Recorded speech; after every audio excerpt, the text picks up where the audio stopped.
When you stop being constantly available, everything begins to shift. There comes a point in every life when a final, often brutal decision must be made. To no longer answer every call that echoes your name. To no longer surrender to every impulse, every emotional wave, every demand that threatens to engulf you like a rising tide. When you're no longer available to everything, transformation begins. You stop scattering the essence of your soul over things that have never truly deserved it. This world is overflowing with forces that aim to steal your time, invade your peace, and claim your mind. But the Stoics reminded us, the highest virtue lies in self-mastery. To remain untouched by the chaos of the outside world, and even by your own unexamined wants. Marcus Aurelius, the emperor who mastered both an empire and himself, once wrote, "If you seek tranquility, do less." Or better said, do only what matters and do it with excellence.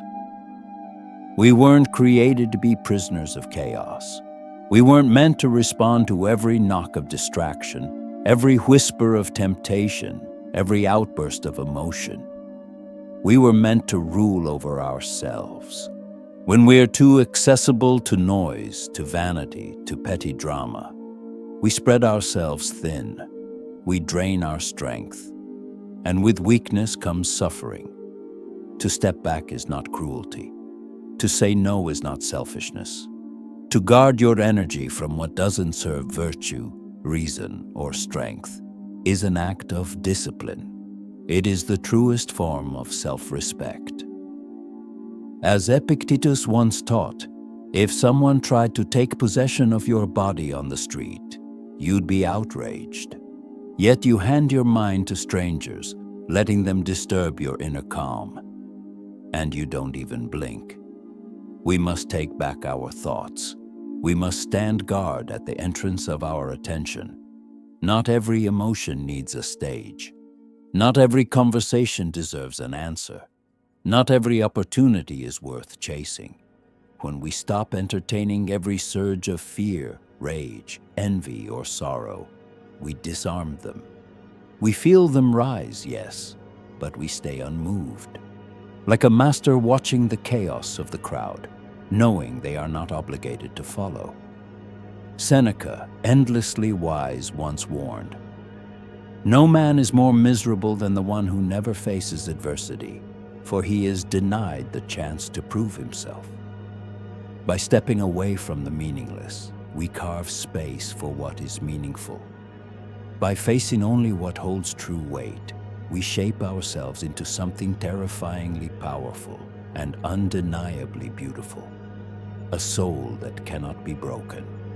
A spirit too grounded to be swayed. When you stop making yourself constantly available, you will begin to lose things. You'll lose the fair weather friends. You'll lose the crowd's fleeting admiration. You'll lose the numbing comfort that comes with non-stop distraction. But in return, you'll find something greater. You'll find yourself. You'll gain a strength that doesn't need to shout, a strength that stands firm and unshaken. You'll gain a sharp clarity, one that slices through the lies you once clung to. You'll gain a quiet peace, untouched by all the noise the world throws at you. The man who removes himself from foolishness, from reckless impulses, from the grip of chaos. He is the man who becomes unstoppable. We weren't made to be popular. We were made to be powerful. We weren't made to blend in. We were meant to live free. When you stop being accessible to everything, you begin to make yourself available to what matters, your mission, your virtue, your fate. And in that quiet, sacred space, in the silence that rises when the noise fades, you will finally hear the only voice you were ever meant to follow, your own.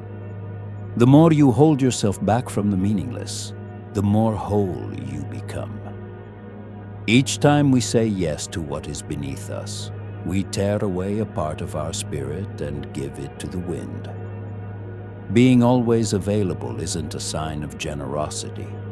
It's a form of surrender. And the man who surrenders himself to everything passing eventually forgets who he is. The Stoics knew this truth well. As Cleanthes once wrote, "Those who are willing are led by fate, the unwilling dragged." When we open ourselves to all things, we're pulled along by fear, by greed, by the vanity of the world.